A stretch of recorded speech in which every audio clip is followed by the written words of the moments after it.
Hola mis queridos hermanos, queridos amigos. Volvemos a estar aquí un día más preparados, listos para tener nuestro estudio bíblico. Como todos los días, ahí estamos, firmes, perseverando. Felicidades a los que estáis ahí todos los días, después de tanto tiempo, que comenzamos allí ya hace más de 1 año y medio atrás. Y estamos ahí porque Dios nos puso ahí.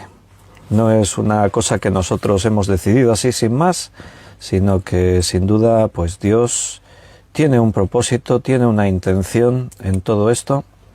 Necesitamos llenarnos de su palabra, necesitamos tener ese tiempo de reflexión, de meditación, de detenernos en nuestros ajetreos diarios, y no es mucho. Al final a algunos les puede representar como un terrible esfuerzo cada día tener que estar 1 horita estudiando la palabra de Dios, pero si lo piensas no es demasiado. Es como un tiempo de descanso, de relax, de refrigerio, de tenernos en el ajetreo diario con todas nuestras prisas, las urgencias de la vida y tantas distracciones, y venir a la Biblia, a la palabra, hacerlo juntos de esta manera, que yo creo que somos enriquecidos, y de esa forma pues tratar de dejar que la obra de Dios siga actuando en nosotros, porque su palabra nos habla.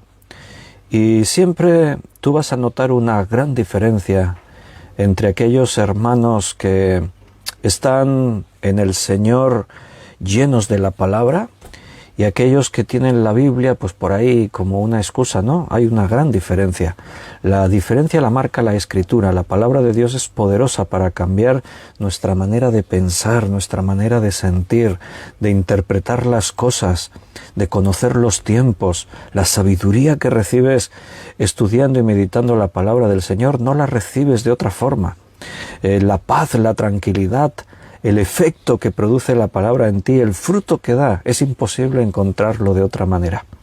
Por ese motivo estamos aquí todos los días, porque el Señor nos lleva a esto. Así que dichosos vosotros que dejáis que el Señor os esté guiando.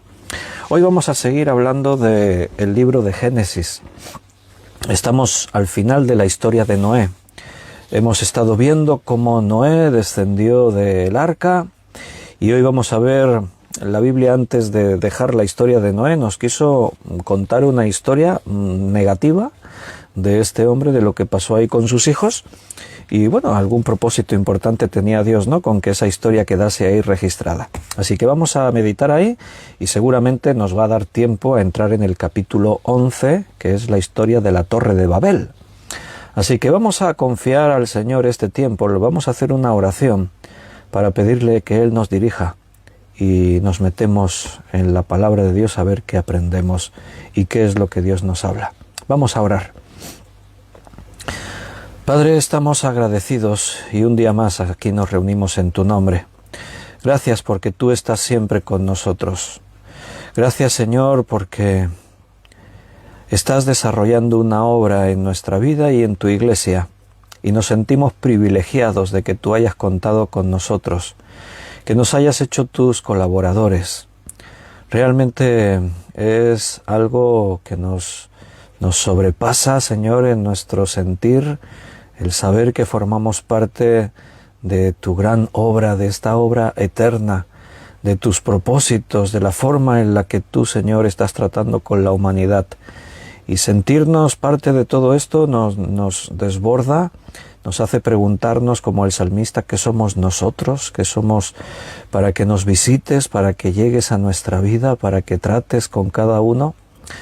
Ahí estamos con nuestra sencillez, lo pequeños que somos, pero sin límites, porque tú puedes usarnos para lo que tú quieras. Por eso venimos cada día, creemos que estamos en tu voluntad. Y no podemos justificarnos y creer que ya estamos haciendo todo lo que podíamos hacer. Siempre dispuestos, Señor, a seguir creciendo, a seguir ampliando más y más todo lo que tú haces en nosotros. Pero te pido que nos ayudes a permanecer fieles en lo poco, en lo que estamos haciendo, que no nos desanimemos, no vayamos atrás. Perdona, Señor, cuando te fallamos, cuando ponemos otras cosas en primer lugar, cuando no somos los mayordomos que realmente deberíamos ser. Perdónanos cuando te ofendemos, cuando te fallamos. Pero si estamos aquí es porque el justo, no importa las veces que caiga, se levanta otra vez. Y estamos aquí con un nuevo propósito. Y tú conoces cada corazón. Tú sabes, Señor, todos mis hermanos que estamos ahí juntos, tú sabes lo que necesitamos escuchar hoy. Así que háblanos. Tus siervos están dispuestos a escuchar.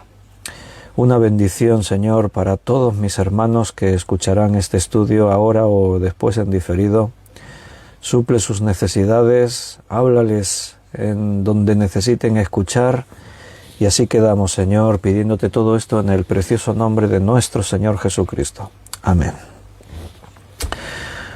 Muy bien, pues queridos hermanos, como hemos dicho, estamos ahí, Génesis. Estamos al final de la historia de Noé. Vamos a tomar en el capítulo 9.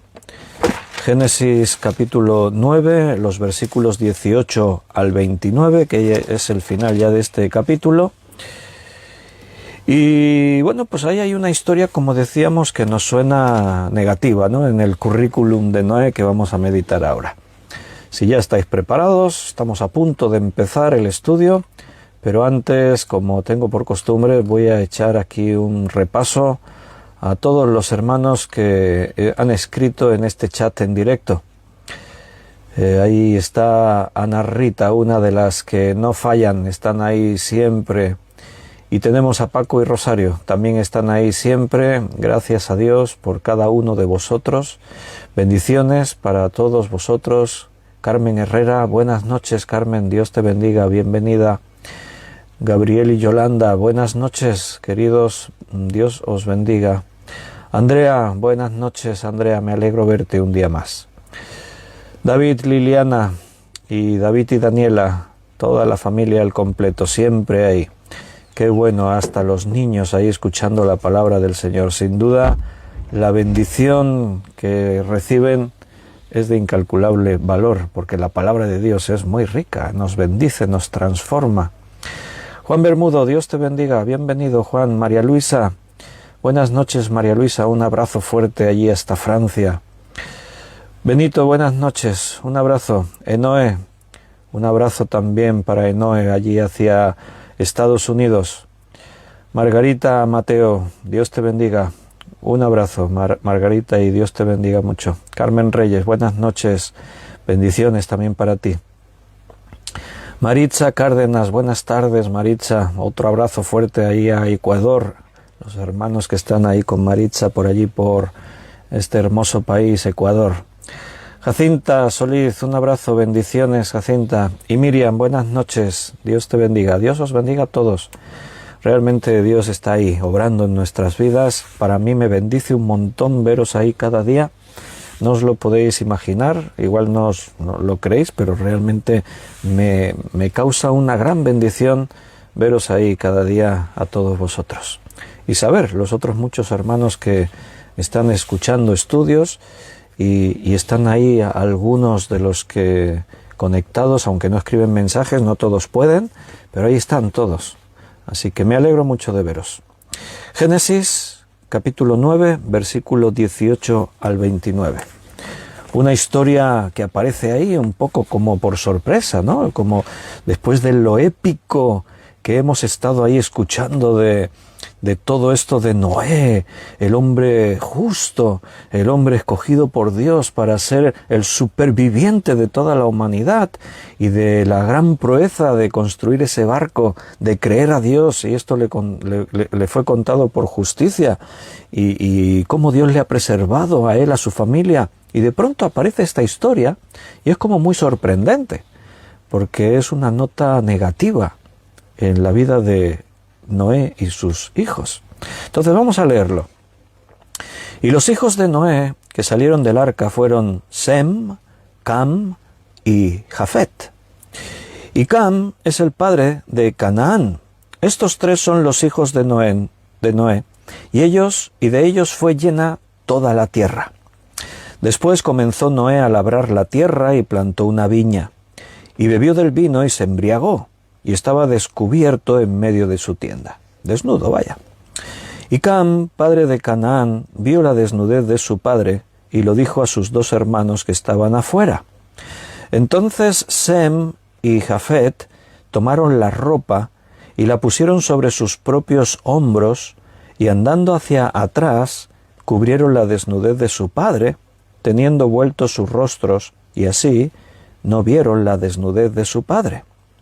Y despertó Noé de su embriaguez y supo lo que le había hecho su hijo más joven.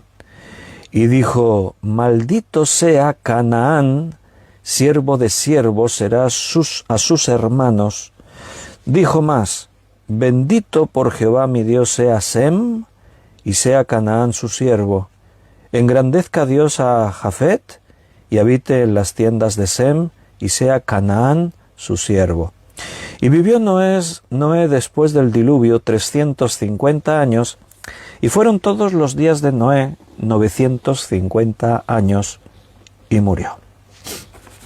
Bien, seguramente ya conocíais esta historia, si no, pues alguno quizás le puede sorprender, porque es una historia así como muy peculiar, ¿no? Es como muy extraña por todo lo que aquí aparece.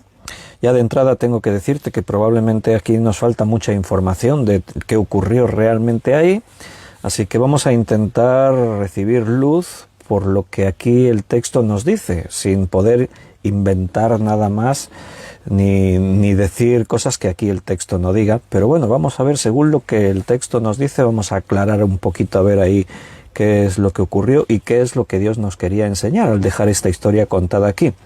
Porque recuerda algo, en la Biblia tenemos las historias de los grandes héroes de la fe. Uno de ellos, Noé.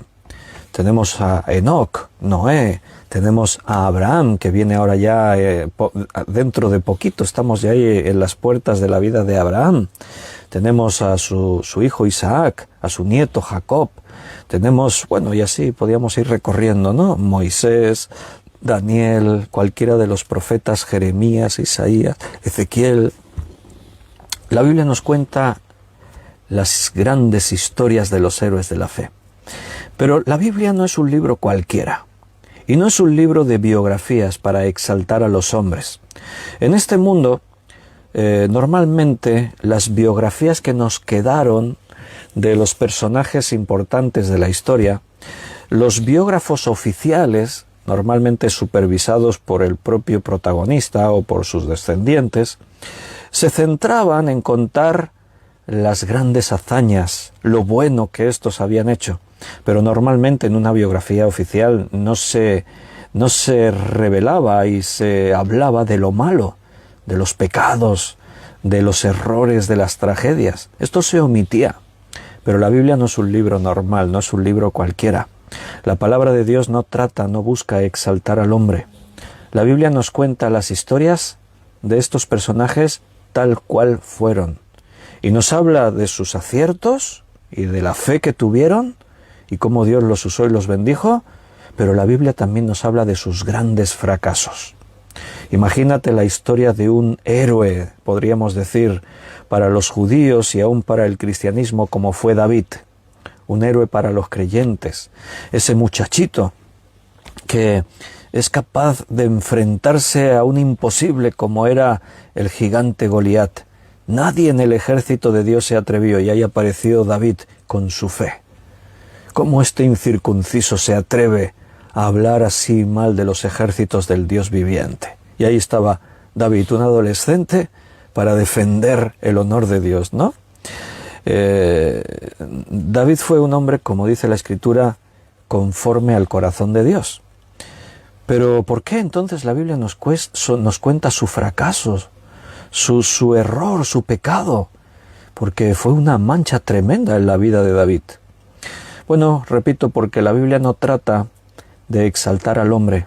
La Biblia nos muestra a los hombres tal cual son y cómo Dios, a través de su amor, puede coger esas vidas y repararlas, arreglarlas, hacerlas nuevas, perdonar aún esos pecados. Entonces, en la historia de Noé, pues muchos podrían pensar que esta pequeña historia podría haberse evitado. venimos de todo lo épico que ocurre a través de la vida de este hombre. Fue increíble lo que ocurrió ahí. Toda una humanidad es destruida y solo Noé es hallado con gracia para sobrevivir. ¿Por qué contar esto, no? Bueno, lo primero que hemos visto es que en el versículo, podríamos decir el 19, que de estos tres son los hijos de Noé y de ellos fue llena toda la tierra. La humanidad comienza desde cero. Y aquí la Biblia nos deja claro que toda la tierra será llena a través de los hijos de Noé. Bueno, este es otro, siempre están estos pequeños detalles que después de haber estudiado, tratando de responder a la pregunta, ¿el diluvio fue universal o fue una inundación local? Bueno, además de lo que estudiamos, después te vas dando cuenta que aparecen pequeños detalles que siguen afirmando que el diluvio fue universal, afectó a todo el planeta, por detalles como este, ¿no? Aquí se aclara que toda la humanidad viene de los hijos de Noé. De estos hijos fue llena toda la tierra. Entonces, bueno, lo que dice a continuación ya deja la historia del diluvio y nos habla de un acontecimiento que ocurrió en la vida de Noé. Han pasado aproximadamente, se calcula que han pasado 20 años desde que Noé descendió del arca. Y Noé dice que, versículo 20, comenzó Noé a labrar la tierra y plantó una viña. Seguramente en su vida antes del diluvio, pues entre otras actividades, Noé pues cultivó la tierra, era un agricultor, de eso vivían pues muchas personas, del ganado y de la tierra. Y ahora pues está comenzando una nueva humanidad, está comenzando un nuevo tiempo, así que Noé labra la tierra y además de eso plantó una viña. La vid es uno de los frutos que más protagonismo tienen en toda la Escritura, Antiguo y Nuevo Testamento. Todas las regiones así de las historias bíblicas son tierras de vides. Toda la influencia del Mediterráneo, el área del clima mediterráneo, son tierras muy propicias para el que se planten vides, las uvas. Y es un alimento, no solo es un fruto que se puede comer así, está muy rico y aporta pues muchas propiedades y vitaminas, sino que una de las propiedades que más destacan del fruto de la vid, de las uvas, es precisamente la elaboración del vino. Imagínate, estamos hablando pues de historias con miles de años de antigüedad y ahí ya se fabricaba el vino.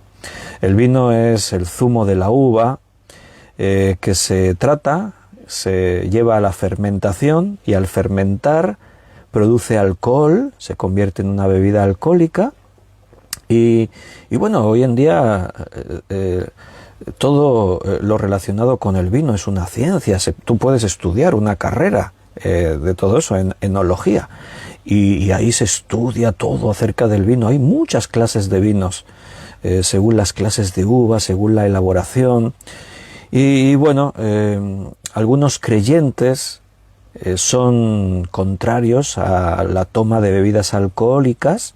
Vivimos en un tiempo donde las bebidas alcohólicas tienen un terrible efecto en muchas personas, entonces está bien que no se fomente eso, pero más que el vino, el problema es el abuso del vino. Pablo le dice a Timoteo, si tomas un poquito de vino, un poquito, para tu estómago te va a ir bien. En la Biblia vamos a ver que el vino se utilizaba como una medicina, un medicamento. El otro día estábamos viendo acerca de la parábola del buen samaritano y allí el samaritano que ayuda al hombre que descendía de Jerusalén y que quedó herido, dice que trató sus heridas con aceite y vino. Entonces, el vino tenía todas esas propiedades. No solamente era una bebida para emborracharse. No tienes por qué emborracharte. O sea, beber un poco de vino no es malo, no es pecado. Está en la Biblia. Jesús bebió vino. En la última cena, él tomó la copa, el fruto de la vid. Los que son contrarios a todo esto dicen, no, pero era zumo de uva, no era vino fermentado. Bueno, eso no se sostiene, no es un argumento. Beber un vasito de vino no es malo, no es pecado. Cristo no pecó, no conoció pecado. Ahora, embriagarte, perder el control sobre ti mismo, entonces sí.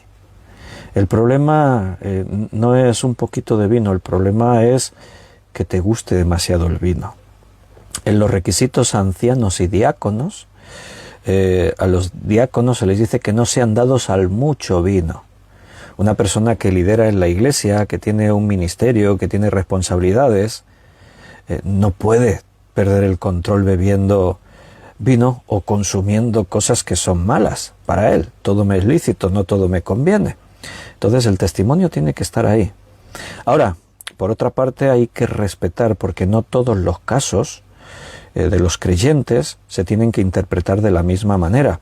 Si tú estás con un hermano que dice, no, yo no tomo nada de alcohol, no le presiones, no intentes explicarle, convencerle, porque no hay obligación de beber vino, ¿entiendes? Y además no sabemos el contexto y el fondo del que cada uno viene. Por ejemplo, una persona alcohólica que ha sufrido esa terrible dolencia, esa adicción maligna, porque eso destruye a la persona. Y ahora imagínate un alcohólico que se recuperó, fue a tratamiento, estuvo en un lugar de desintoxicación. Él es consciente de dónde salió y el trabajo que le costó salir de ahí. Un alcohólico, como un drogadicto, adicto a otros tipos de drogas, se recuperan, superan la adicción, pero nunca se curan. O sea, uno que fue alcohólico tiene prohibido probar el alcohol, ni siquiera un sorbito, porque eso le va a reproducir, le va a hacer caer en la tentación de no conformarse con un sorbito. Algo quedó en su sangre, algo quedó en su mente, en su vida. Entonces, por eso son temas que no puedes sacar un patrón igual para todos, sino que hay que tener ese respeto mutuo. Yo, por ejemplo, si estoy en casa e invito a un hermano a comer, y yo sé que ese hermano es astemio, no toma absolutamente nada de alcohol, evidentemente no le voy a ofrecer. Pero si viene un hermano y sé que se bebe una copita comiendo, pues entonces yo sacaré una botella y diré, tomamos una copita de vino comiendo. Es un momento especial. Nosotros en casa no solemos beber nunca, ni vino, ni cosas de licores, ni nada así por el estilo. Pero bueno, a veces tienes una visita y alguien especial, y entonces es como un detalle decir, vamos a tomar una copita de vino durante la comida. Y eso no es malo, no es pecado. Ahora si dicen, nos hemos bebido aquí una botella cada uno y tal. No, todo lo que te domine, todo lo que te controle es lo malo. Por eso Pablo decía, todo me es lícito, pero no todo me conviene, no me dejaré dominar por ninguna cosa. Esa es la cuestión. Entonces no fue malo que Noé plantase una viña, ese no fue el problema. El problema fue que perdió el control, se embriagó, se emborrachó. Y bebió, versículo 21, y se embriagó. Y como todo buen borracho, pues hace cosas fuera de control. Y no sabemos bien ahí toda la escena, cómo terminó, cómo se llegó a eso. Pero la cuestión es que borracho estaba en medio de su tienda, desnudo. ¡Fua! Allí, venga, Noé. Vaya, Noé, qué decepción. No pensábamos que un hombre como tú podía caer en eso. Bueno, pues si te decepciona es porque no entendiste bien lo que es el ser humano y lo que la Biblia nos enseña acerca de el pecado en el hombre. Aquí no hay nadie perfecto. Aquí no hay nadie que pueda decir yo jamás cometí un pecado, yo nunca me equivoqué en nada. No. Por cuanto todos pecaron, todos están destituidos de la gloria de Dios. Como le dijo Jesús al rico, ¿por qué me llamas bueno? No hay bueno ni aun uno. No hay nadie que pueda decir, yo soy bueno, yo nunca hice nada malo, yo no me equivoqué. Entonces se embriagó, estaba descubierto en medio de su tienda. Bueno, aquí ya aprendemos algo, lo que estamos comentando de entrada, que Noé no era perfecto y que era un hombre como tú y como yo. Algunos dirán, no hombre, era distinto, fue el único elegido por Dios para sobrevivir a la destrucción de la raza humana. Sí, pero tú, que me estás escuchando, si creíste en Jesucristo como tu Salvador, tú eres igual que Noé, porque fuiste elegido para sobrevivir a la destrucción de este mundo. Gracias a Dios somos más que en los días de Noé, los que hemos creído en Dios y hemos decidido entrar, no al arca, a Cristo. Porque el arca es un tipo de Cristo, no lo olvides. El relato del diluvio y de la salvación de Noé y su familia no tendrían sentido si no hablásemos del Cristo que murió en la cruz. Porque Noé tuvo fe y eso le contó por justicia. Halló gracia delante de Dios. ¿Y de dónde viene la gracia y la declaración de justo por creer? De Cristo. El arca era un tipo de Cristo. Si Cristo no hubiese muerto en la cruz, Noé tampoco se habría salvado. Se salvaría del diluvio, pero se condenaría eternamente. Entonces, tenemos a un hombre que es como tú y como yo, también se equivoca, y lo tenemos borracho, desnudo en mitad de su tienda. Cuando nos emborracha pierde el control sobre sí mismo, y estaba ahí, tirado por el suelo, no sé cómo, pero borracho. Y entonces viene una historia un tanto extraña, peculiar, que nos hace preguntarnos cosas, como que dice que Cam, versículo 22, Cam, padre de Canaán, vio la desnudez de su padre y lo dijo a sus dos hermanos que estaban afuera. Entonces Sem y Jafet tomaron la ropa y la pusieron sobre sus propios hombros y andando hacia atrás, cubrieron la desnudez de su padre, teniendo vueltos sus rostros, y así no vieron la desnudez de su padre. Me voy a detener ahí un momentito. ¿Qué quiere decir toda esta historia? ¿Verdad que es extraña? Mira, aquí tenemos un par de ideas, porque el texto no es claro del todo. Pero vamos a tratar de ver por los detalles que aquí se nos dice si llegamos a alguna conclusión. Por un lado tenemos que, como hemos dicho, Noé está borracho y en medio de su tienda totalmente desnudo. Y Cam vio la desnudez de su padre. Lo dijo a sus hermanos. Y sus hermanos hicieron todo un ritual. Para no ver la desnudez de su padre, caminaron de espaldas así con la ropa y cubrieron la desnudez de su padre para no verle.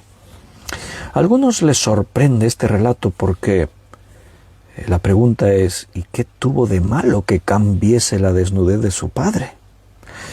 Tenemos que considerar diferentes costumbres y culturas. En muchas culturas, por ejemplo, que un hombre vea desnudo a un hombre no representa ningún problema.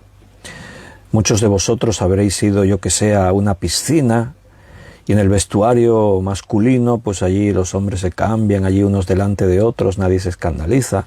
Habréis ido a un gimnasio, habréis entrado en la sauna con otros hombres y allí habían algunos desnudos y nadie se escandaliza, ¿verdad? En la propia casa, en el propio hogar, que unos hijos puedan ver la desnudez de un padre, pues a lo mejor en muchos casos no se escandaliza a nadie. Pero hay otras culturas que sí, que se tiene como un respeto y se tiene algo como muy solemne, el hecho de que un hijo no puede ver la desnudez de un padre. Depende de las culturas. Un día estábamos aquí estudiando acerca de formas de saludarse, porque vimos que la Biblia nos dice, y es así como prácticamente un mandamiento, saludaos los unos a los otros con ósculo santo, con beso santo. Y dice santo. Y estuvimos considerando que hay diferentes culturas por todo el mundo. Hay países en los que se saludan echándose el aliento así, nariz con nariz, y el otro lo aspira. Hay saludos que es frotar nariz con nariz, hay saludos que es darse 3 besos, algunos son 6 besos, hay saludos que son un beso en la boca, hay saludos que es un abrazo, hay saludos que es dar la mano, hay saludos que no hay contacto, eso es una ofensa. Todo depende de la cultura, de las costumbres. Entonces, pues, bueno, uno tiene que estar acostumbrado a según qué cultura estés. Entonces, todo eso es respetable. Bueno, quizás hay límites, ¿no? Dirá alguno. Pero todo eso es respetable y si tú vas a un país, pues respetarás seguramente esas costumbres.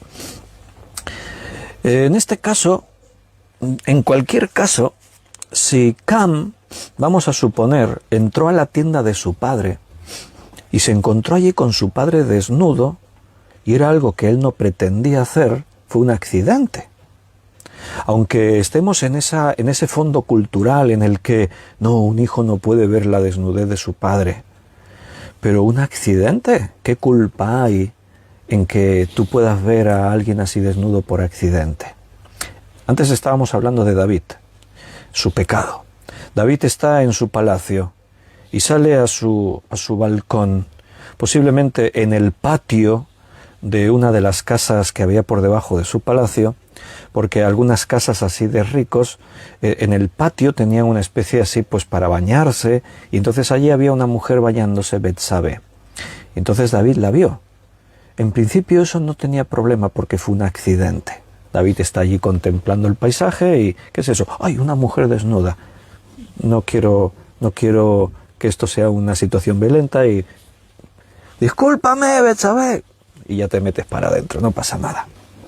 Pero no, David se quedó mirando y miró y codició, vio, codició, tomó. La misma historia siempre, del pecado. Entonces ese es el problema. Aquí si Cam entra a la tienda y ve a su padre desnudo, ¡ay, no quise verlo! Eso merece una maldición, porque ahora a continuación lo hemos leído antes. Eso merece tanto dramatismo. Quizás aquí hay algo más que el texto no nos dijo. Y tenemos dos teorías. No lo vamos a afirmar 100% porque nos faltan detalles, pero tenemos dos teorías. Por un lado, cuando dice que Cam vio la desnudez de su padre, esa palabra vio no nos deja claro qué es lo que pasó allí. Porque vio puede significar eso, ver, así como os estoy diciendo, no, ay, he visto algo, ni siquiera esperaba verlo, fue un accidente. Pero la palabra vio en el hebreo es ra'a, R-A-A, ra'a, y esa palabra puede significar varias cosas. Puede significar simplemente eso, ver, pero también significa contemplar, examinar, gustar, gozar. Entonces es una palabra muy abierta a pensar, ¿ocurrió algo más que simplemente vio la desnudez? Tenemos dos ideas en los intérpretes bíblicos. Unos dicen que no, que simplemente lo vio y por esa ofensa, por la costumbre y tal, se llevó la maldición. Y tenemos los que dicen que posiblemente hubo algo más, intención, algo sexual, algo de sodomía, algo. Están esas dos posturas, dos ideas. Repito, no podemos afirmar 100% ni una ni otra porque nos falta información. Pero es que la cosa no acaba ahí. Además tenemos otra tercera idea y teoría, que es lo que ocurre a continuación. Es como que aquí hay dos historias y están entrecruzadas y eso nos confunde. Porque cuando dice ahí que entonces Sem y Jafé cubrieron a su padre la desnudez y se despertó Noé de su embriaguez y escucha lo que dice, y supo lo que le había hecho su hijo más joven. ¿Notas? Que parece que el lenguaje insinúa que no fue simplemente ver, porque dice supo lo que le había hecho. Si hubiera sido solo el ver por accidente, diríamos, bueno, y supo que lo había visto desnudo. Bueno, pues ya está. Es más, Noé, ¿quién tiene la culpa? Estabas borracho. ¿Qué hacías ahí en mitad de tu tienda tirado en el suelo borracho? O sea, si aquí hay que culpar a alguien es a Noé, no es a Cam. Ay, perdona, sí, a Cam que entró ahí y... No, pero aquí hay algo más. Entre líneas se ve algo por ahí, ¿no? Supo lo que le había hecho su hijo más joven y dijo Noé, maldito sea Canaán. A ver. Ahora me vuelvo a perder. Pero ¿no estábamos diciendo que fue Cam el que vio la desnudez de su padre? ¿Por qué maldice a Canaán, que es el hijo de Cam, su nieto, el nieto de Noé? ¿Por qué maldice a Canaán en lugar de maldecir a Cam? Tenemos otra vez dos explicaciones. Una, según algunos maestros, bueno, las consecuencias de lo que hace un padre la heredan los hijos. Entonces, si un padre es maldito, será maldito su hijo. Así que la maldición recae directamente ya sobre el hijo, Canaán. Segunda idea, segunda teoría. Aquí cuando dice que Cam entró en la tienda y vio la desnudez de su padre y fue y se lo contó a sus hermanos, quizás lo que cambió fue algo de lo que había ocurrido. Pero el problema, entonces, volvemos a lo de antes, no es que cambió la desnudez, sino que fue consciente de que algo había ocurrido. Pero lo que ocurrió no fue Cam, fue Canaán, su hijo, el nieto de Noé. Porque cuando dice aquí que y despertó Noé de su embriaguez y supo lo que le había hecho su hijo más joven, aquí es donde quizás nos confundimos. Un día estábamos estudiando en hermenéutica y aprendimos un principio. Y es que cuando tú leas en la Biblia hijo de, no quiere decir que necesariamente que era su hijo. Puede ser que fuera su nieto, puede ser que fuera su bisnieto, puede ser que fuera su tataranieto, puede ser que viniese de una larga descendencia. A Jesús le llamaban Jesús hijo de David. Y yo os estuve mostrando en ese estudio que en las genealogías, en los libros de reyes, etcétera, en crónicas, etcétera, ahí vas a encontrar que fulanito hijo de fulanito. Y después te dice más adelante, utilizando el mismo nombre, y fulanito hijo de fulanito. Y dices, ¿pero cómo? Si aquí me dijo que era hijo de este, ¿cómo es que aquí dice que es hijo de otro? No, porque es un hebraísmo, es una forma de hablar en el contexto hebreo, que se puede llamar hijo al hijo directo, o se le puede llamar hijo al nieto, o al bisnieto, al tataranieto, o cualquiera que venga de su linaje. Es una expresión, un hebraísmo, que se dice, y según el contexto, pues tú ya sabes a quién y cómo se está refiriendo. Por eso lo estudiamos en hermenéutica, porque eso requiere de un poco más de investigación. Entonces, el hecho de que dijese aquí el versículo 24, y despertó Noé de su embriaguez y supo lo que le había hecho su hijo más joven, no necesariamente se está refiriendo a Cam, sino que se puede estar refiriendo a su nieto Canaán. Y de ahí que la maldición viene directamente a Canaán. Porque en el otro caso alguno diría, sí, no vale, las maldiciones de los padres las heredan los hijos. Pero no es injusto eso. Por un lado, la Biblia dice que el pecado del padre alcanzará a los hijos, a los descendientes, hasta la tercera generación. Pero esto no es una sentencia que Dios impone. No, esto es una advertencia y es una realidad. Si yo cometo según qué pecados en mi vida, mis hijos, mis nietos, hasta mis bisnietos, seguramente van a tener que sufrir escuchar, sí, este es el nieto de aquel tipo, aquel psicópata, aquel que hizo yo que sé qué barbaridad. Por eso la Biblia dice, pero no es porque tenga que ser, es porque es un hecho, es una realidad, tristemente. Pero no es que porque yo pequé, ahora mis hijos ahora son maldecidos por mi culpa. No, cualquiera se puede desmarcar de esa maldición, no lo olvides. Sí que es cierto de que Canaán es maldito y en los descendientes vamos a ver que precisamente de los descendientes de esta tribu, de este hijo, de Can y Canaán, vinieron, podríamos decir, todos los pueblos peores, los más idólatras, los peores, Canaán, Babilonia, ahora después lo vamos a mencionar. Os voy a dar las referencias. Pero no te olvides que entre esos pueblos, aunque tengan ese halo de maldición, cualquiera que pertenezca a esos pueblos siempre tiene la oportunidad de romper con la maldición. Una cosa es ciertamente algo que afecta a la mayoría, pero otra cosa es que nadie está condenado a sufrir una maldición por culpa de su padre, de su abuelo, de su antepasado. Nadie. Y ahí tienes un ejemplo muy notable. Rahab, la prostituta de Jericó, que era cananea, pero ella creyó y todos sus pecados fueron borrados. Entró a pleno derecho a ser hija de Dios. Aparece en el capítulo 11 de la fe. Santiago la menciona en su epístola. Y por si fuera poco, se convirtió en parte de la genealogía de Jesús. O sea, Rahab está entre los antepasados de los cuales Jesús vino. Entonces, eso es la demostración de que no porque Cam haya pecado, ahora yo maldigo a su hijo. No, en principio no.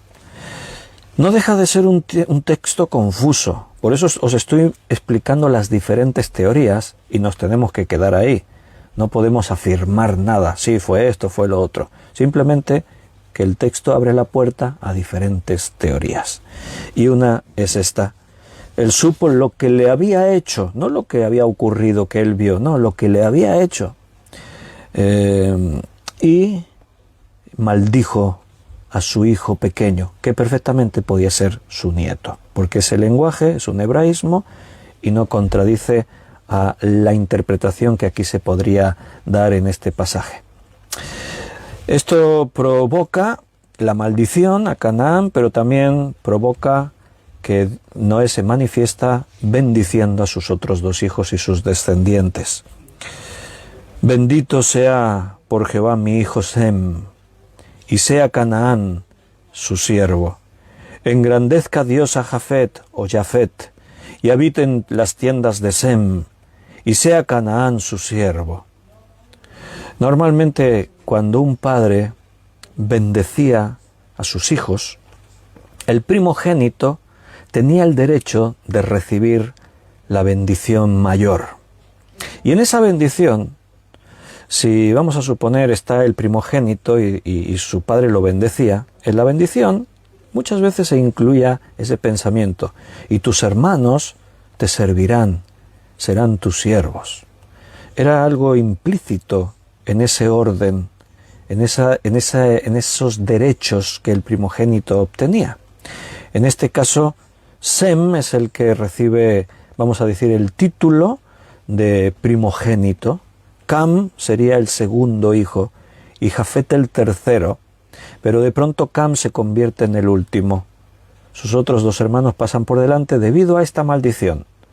Y entonces ahí aparece: y Canaán será tu siervo, tanto de Sem como de Jafet. Cam se convertirá en el siervo de los otros dos. Y fueron todos los días de Noé 950 años y murió. 950 años. Fue el último de los patriarcas así tan longevos. Salimos del diluvio, él es el único que sobrevive al diluvio de los antepasados, de los antiguos, así que a partir de ahora nadie más va a poder llegar a esa edad. El capítulo 10 es todo un capítulo de genealogías. Es uno de esos capítulos que están ahí en la Biblia y alguno diría: uy, ahora cuando llego aquí me lo salto, no me lo leo este. Todo esto está aquí por motivos, no es que aquí... Porque alguno dirá: ¿y a mí qué me interesa saber que Jabal tuvo un hijo que se llamó Tubal, y que Tubal tuvo otro hijo que se llamó Mesec, y que este tuvo a otro que se llamó Tirás, y que Gomer tuvo a Askenaz, y Askenaz tuvo a Rifat, y Rifat tuvo Togarma? Esto es muy importante, esto que hay aquí. Futuros papás, aquí tenéis listas de nombres muy bonitos para poner a vuestros hijos. Imagínate llamarle a un hijo tuyo Dodanim, o llamarle a uno de tus hijos Cus, o Mizraim, Fut. Bueno, estoy haciendo broma, claro, pero estos nombres en su tiempo eran normales. Ahora igual a nosotros en Occidente nos suenan muy extraños, ¿no?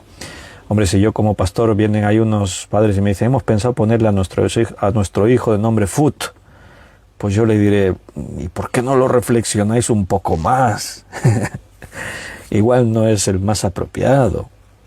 Piensa que en el cole los niños son muy crueles a veces, y según qué nombre tiene su amiguito le van a hacer bullying. Bueno, no, es importante porque las genealogías en la Biblia son muy importantes. Primero porque le muestran a la Biblia ese carácter de libro histórico serio, creíble, porque aquí las genealogías difieren mucho de un libro que nos habla de: y hubo una vez un hombre que vivió en un país lejano y que conoció a un amigo suyo. Eso difiere mucho de cuando la Biblia te dice: mira, y este vivió en este tiempo y su hijo se llamó así, y el hijo de su hijo se llamó así, el hijo de su hijo. Esto es un texto con autoridad. Un libro que te puede hablar de nombres propios y de la genealogía. Este engendró a este y este a este. Y este habitó en tal lugar y en tal tierra. Hizo esto, hizo aquello. Y entonces tuvo 3 hijos que hicieron esto, esto, esto. Esto da una credibilidad total a la Biblia. Un libro de leyendas, de historias, jamás vas a encontrar algo parecido. En la mayoría de los relatos de los textos religiosos de las grandes religiones de este mundo, en ninguna de ellas vas a encontrar esta forma de relato, de texto, de información. Muchos de esos libros se basan en esta forma literaria que yo te he dicho.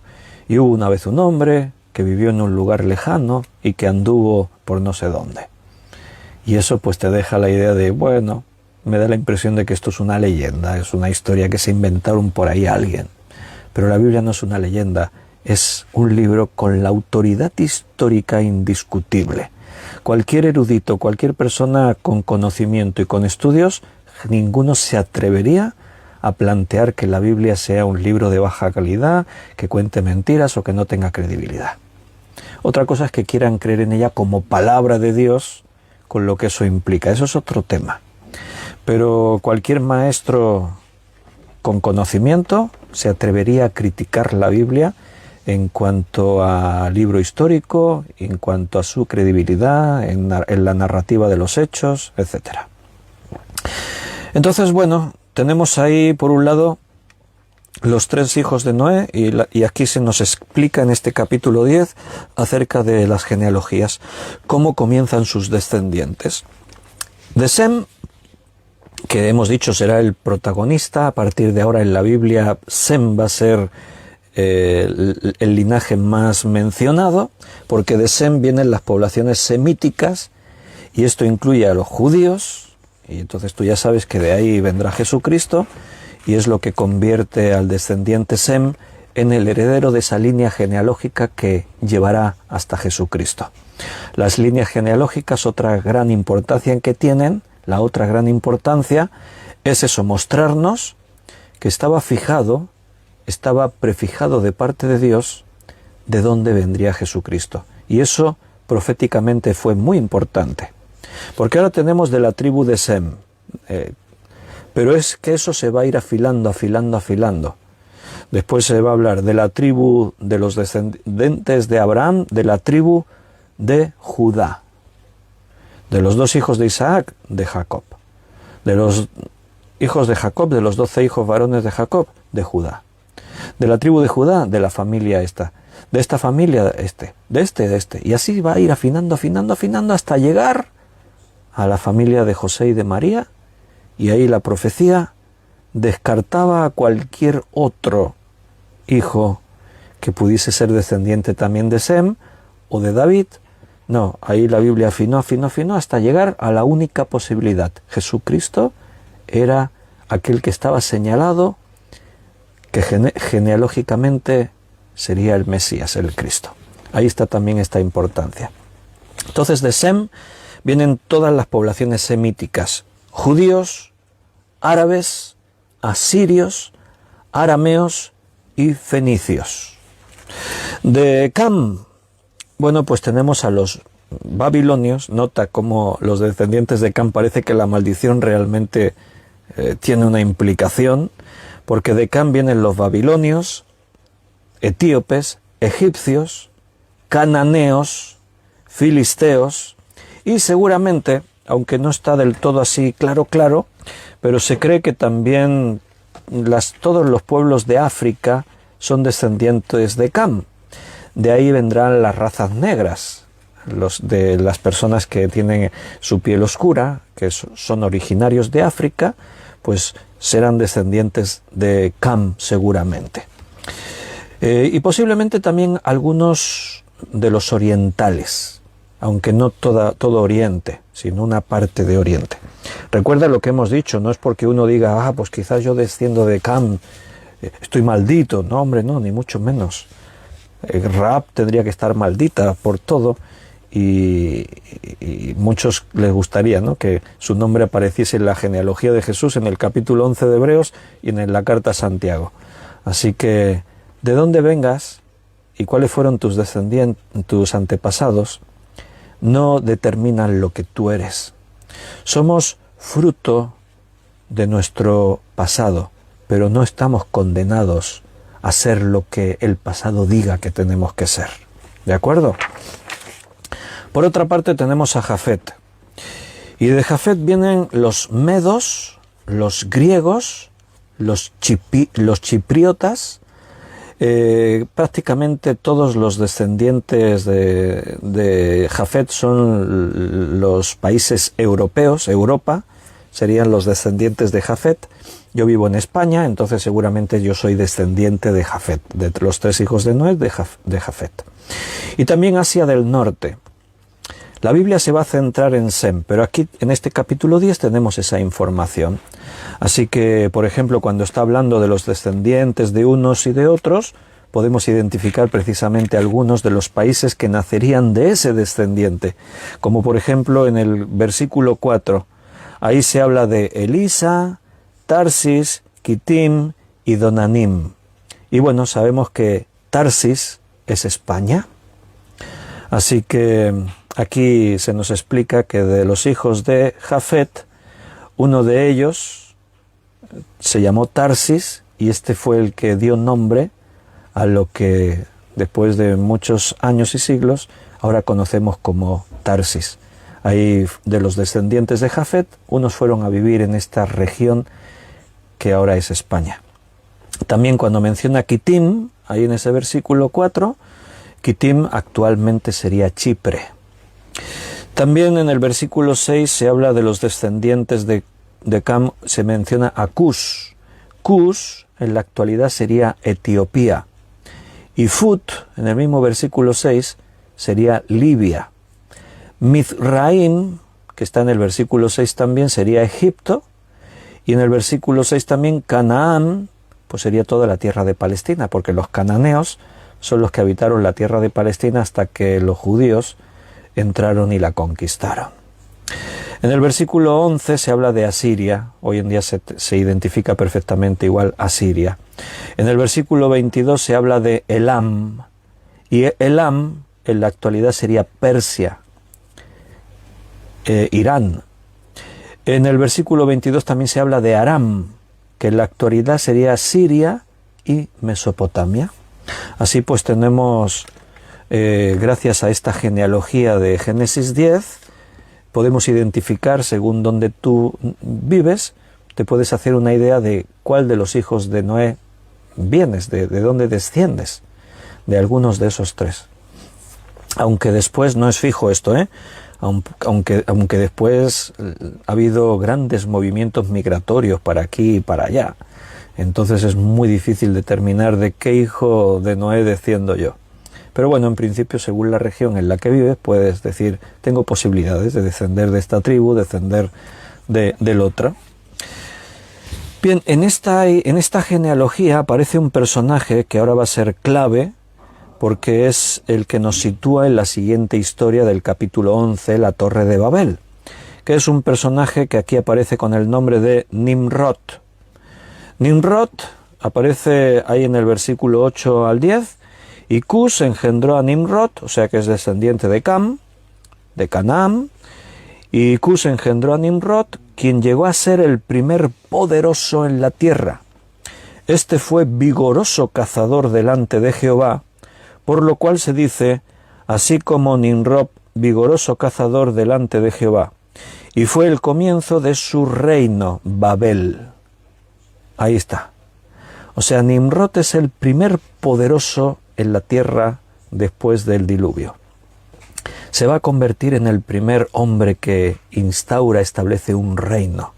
O sea, un dominio ya con un cierto poder e influencia.